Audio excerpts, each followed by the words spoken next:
Ha hablado en lo personal a mi vida. No suelo compartir mucho sobre mi vida personal por micrófonos, pero realmente que habló mi corazón y ha sido de fortaleza para mi vida, así que quiero compartirlo con ustedes y que también sea de fortaleza para ustedes también. Tiene por títulos "¿Y si Dios sabe algo que todavía tú no ves?". Y hace referencia a cuando la sabiduría de Dios, el reino de Dios, choca con nuestra lógica o con nuestra comprensión de las cosas. ¿Cómo entendemos que las cosas debieran ser? ¿Cómo entendemos o comprendemos que las cosas debieran suceder? Y Dios hace, como es Dios, como es quiere. Amén. Es soberano. Y a veces sucede que surgen preguntas: ¿por qué Dios no respondió? ¿Por qué lo permitió? ¿Por qué no me advirtió? Y ahora vamos a decir, pues, si Dios me hubiera dicho antes, lo hubiera evitado. ¿Por qué Dios no me avisó? ¿Por qué no intervino? ¿Por qué no explicó? Porque si me hubiera explicado cómo iban a hacer las cosas, yo lo hubiera tomado mejor. ¿O no? ¿Nunca le pasó esa pregunta? Si Dios me hubiera contado lo que iba a pasar, yo hubiera estado preparado. Entonces ahora no estaría tan mal. ¿No le pasó alguna vez? Yo he ido a la presencia del Señor y he dicho: Señor, tú que lo sabes todo, ¿por qué no me contaste? Señor, tú que lo sabes todo y que en las Escrituras le hablas a los profetas y a los hombres de Dios por sueños, ¿por qué no? Aunque sea un sueño revelador, algo que me preparara para lo que estaba por pasar, algo que me preparara, que me anticipara lo que estaba por suceder. Y nosotros, cuando estudiamos la palabra, nos encontramos que abarca miles de años en la historia, ¿sí?, del hombre. Fue escrita por diferentes personas, por diferentes autores, y a quienes Dios les reveló por anticipado que algo iba a suceder son los menos.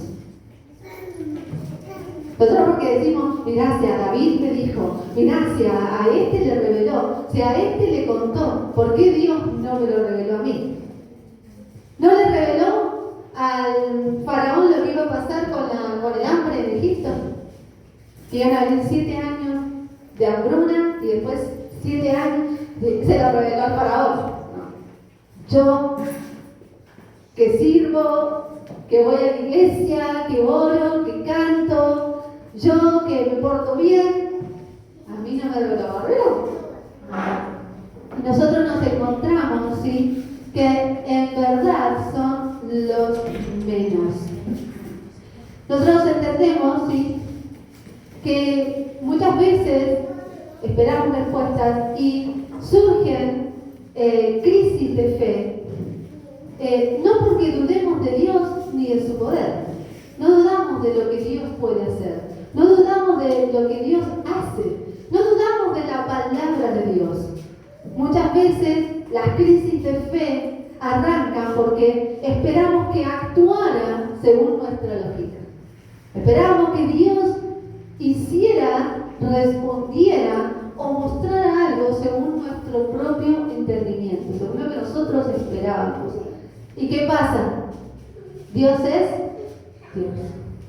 Y entonces nosotros nos encontramos con ejemplos, como por ejemplo los discípulos esperaban un rey y Jesús les hablaba de una cruz.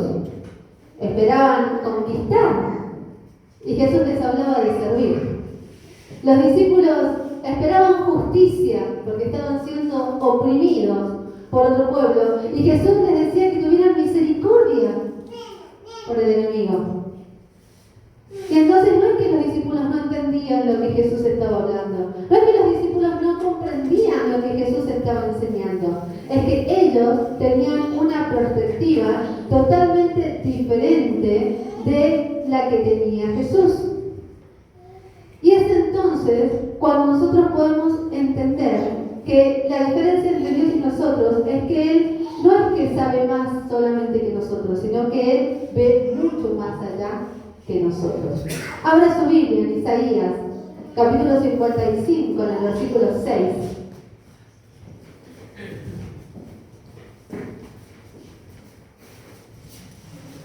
Yo lo puse para compartir también, por si alguno lo quiere leer. ¿Cuántas veces hemos leído este texto? Creo que algunos lo podemos recitar de memoria. Y más cuando estamos en crisis. El anterior, el texto bíblico. No está ahí. No lo puse. Bien. Dice así: mis pensamientos no se parecen en nada a sus pensamientos, dice el Señor. Y mis caminos están muy por encima de lo que pudieran imaginarse. Pues así como los cielos están más altos que la tierra, así mis caminos están más altos que sus caminos, y mis pensamientos más altos que ¿qué cosa? Que sus pensamientos. Isaías 55, 8 y 9. Dice: mis pensamientos son más altos que los de ustedes. Mis caminos son más altos. ¿Cuántas veces lo hemos leído? ¿Cuántas veces lo hemos reflexionado? ¿Cuántas veces cuando hemos ido a la oración lo hemos proclamado? Hemos proclamado esta palabra de Dios, hemos proclamado este texto bíblico. Sin embargo, muchas veces no terminamos de comprender la profundidad de lo que se está diciendo. Entonces nosotros entendemos que hay una gran diferencia entre una fe madura y una fe inmadura.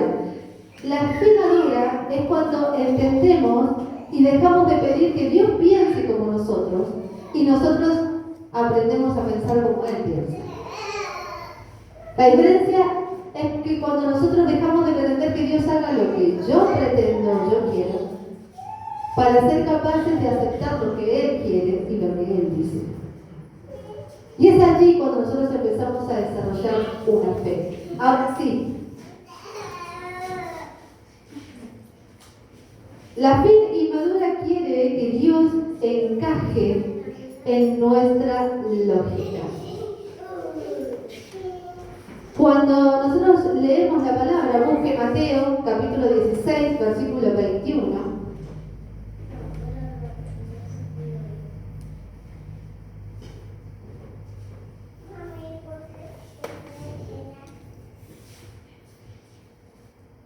Nosotros nos vamos a encontrar que Jesús le está hablando. A ver, Karen, si lo puedes leer, por favor.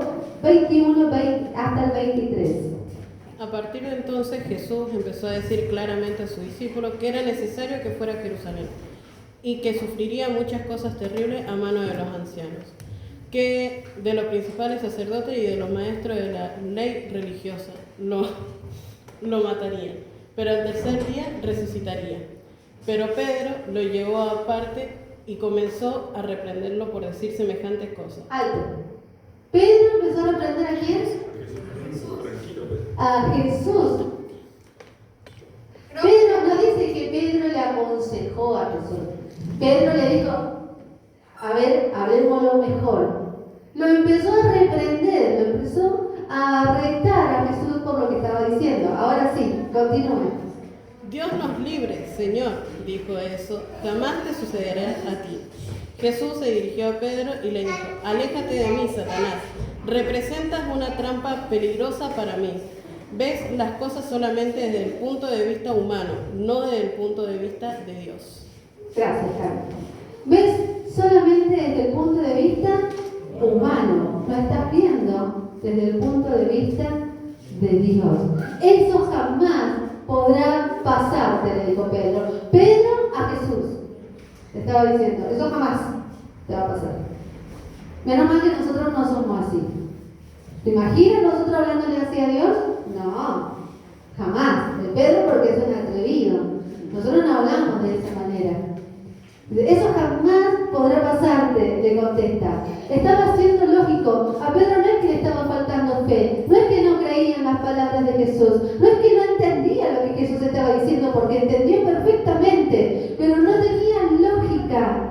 No tenía lógica, porque según su mente, un rey como Jesús no muere, un vencedor no pierde, y el Mesías no podía sufrir. Según lo que Pedro entendía, lo que Jesús estaba diciendo, no tenía sentido. No entraba en su comprensión. Nosotros ahí vemos que le dice: tenés pensamientos humanos y no de Dios. Y volvemos a Isaías cuando dice: tus pensamientos son ¿qué cosa? más altos que los nuestros. Entonces podemos entender con mayor profundidad lo que el profeta está diciendo. ¿Qué significa que Dios tiene pensamientos superiores? ¿Qué significa que Jesús puede ver cosas que yo no puedo ver? ¿Qué significa que sus caminos y propósitos son totalmente o parcialmente, en algunos casos, inexplicables para mí? Pedro no lo podía entender. Nosotros tenemos una visión parcial. Vemos el presente, vemos las consecuencias y vemos una sola página del libro. Es como que usted abre un libro, ¿no? y levanta la tapa y usted lo único que está viendo es la primera hoja, pero faltan un montón de hojas por leer. Usted todavía no sabe qué es lo que va a pasar, no sabe cómo se va a desarrollar la historia, ya sea una novela, ya sea ciencia ficción, ya sea de investigación. Si usted está abriendo un libro y lee solamente la primera hoja, no puede saber de qué se trata el libro y cómo va a terminar.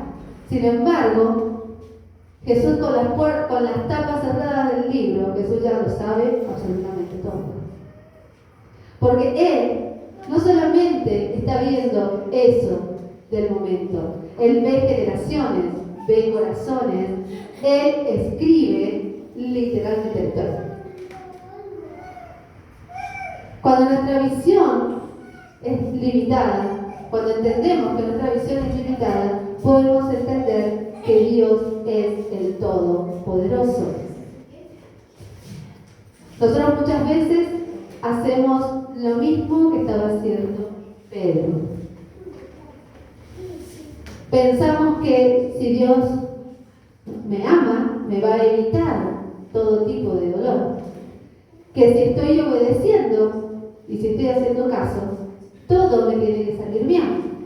Que si oro, Dios inmediatamente va a resolver mis problemas. Pero Dios no piensa como nosotros. Nuestra lógica tiene límites. Traje una imagen, no sé si se puede ver. No sé si se va a ver con nitidez. No se ve. Acá hay una sombrita, no sé si alcanza a ver. Apenas se ve un poquito. Si nuestra perspectiva es ese centro que está, ¿no? Lo que nosotros sabemos, lo que nosotros podemos ver. Y esta línea que va por acá es la perspectiva de Dios. Es como un CD, vieron que el CD tiene un centro y todo alrededor, mientras que lo nuestro se limita a ese pequeño centro, mi mundo, lo que me importa, lo que quiero, lo que me duele, lo que me gusta. Dios tiene una perspectiva amplia, global y totalmente distinta. Él no solo sabe más, Él ve más que nosotros. Qué importante es que nosotros podamos entender la palabra de Dios, porque cuando nosotros entendemos eso, entonces las preguntas que nos hicimos al principio van a ser orientadas de manera correcta.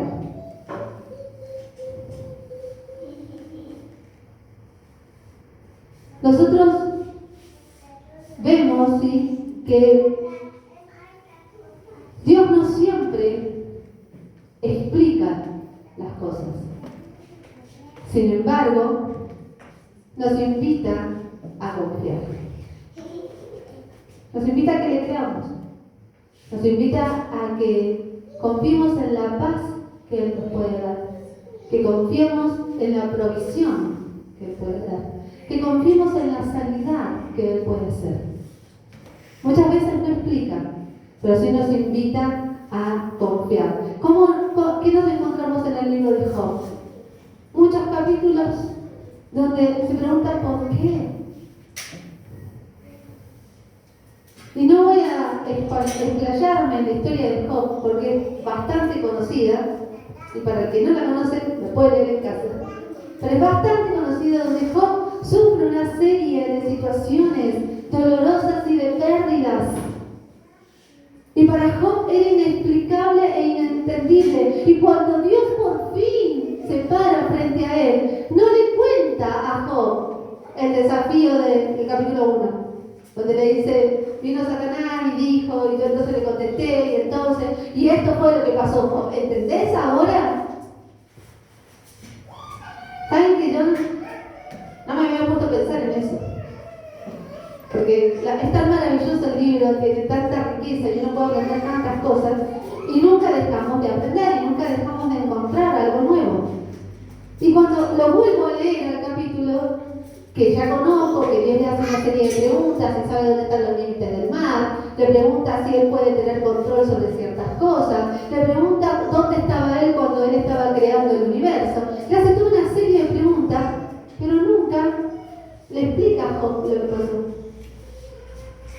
No se pone a contarle la historia, por qué inició, cuál era el propósito, qué es lo que estaba buscando, sino que Dios lo que hace es revelarle su grandeza, lo que Dios hace es revelarle su esplendor. Se presenta ante Job diciendo, estás hablando con el creador del universo y que sostiene todo en sus manos. ¿Dónde estabas cuando yo estaba haciendo esto y esto? Y vemos que lo que hace es no humillar a Job, sino por el contrario, lo que hace es una invitación a Job a que reconozca que hay límites, hay cosas que él no va a saber, hay cosas que él no va a entender, pero que Dios nunca perdió el control. Dios nunca dejó de tener control de lo que estaba pasando. A Dios no se le estaba escapando nada. Dios no se había quedado dormido. Dios no estaba mirando para otro lado. Sabía exactamente y tenía control de todas las cosas. Entonces nosotros encontramos que al principio Job quería respuesta, pero finalmente sus palabras fueron: hasta ahora solo había oído de ti, pero ahora te he visto con mis propios ojos. No respondió con una explicación, pero sí conoció más profundamente a Dios. Y vislumbró la grandeza de ese Dios que él de oídas había oído, pero que ahora podía conocer. Y entonces nosotros decimos, bueno, pero no hubiera estado de más que le contara. No sé, vale, algún pensamiento mío. Capaz que usted no piense igual que yo. Yo digo, no hubiera estado de más que le diera una explicación, entonces Job hubiera estado mejor. Nosotros cuando leemos el libro de Job vemos que el Job termina totalmente confortado, restaurado, bendecido, termina con la multiplicación. No encontramos a un Job que termina el libro llorando, no encontramos a un Job que termina el libro diciendo, Señor, ¿por qué me hiciste esto? No encontramos a un Job diciendo, Señor, ¿por qué a mí? Encontramos a un Job que dice, la verdad que no te conocía, pero ahora entiendo que tú eres Dios. Ahora sé quién eres. Qué diferente muchas veces a nosotros. A nosotros a veces eso no nos alcanza. A veces para nosotros eso no es suficiente. Necesitamos más. Cuando nosotros leemos las Escrituras y decimos, Señor, si hubiera sabido, nos podemos remontar a cuando Jesús llamó a Pedro antes de ser entregado. ¿Y Jesús qué le dijo a Pedro en particular? ¿Que lo iba a negar? Antes de que cantara. O sea, le dio todos los detalles. ¿Y qué pasó después? Porque Pedro tenía la información en su poder. Pedro sabía, porque Dios ya se lo había dicho. ¿Y qué pasó? ¿Lo cambió? Fue distinto.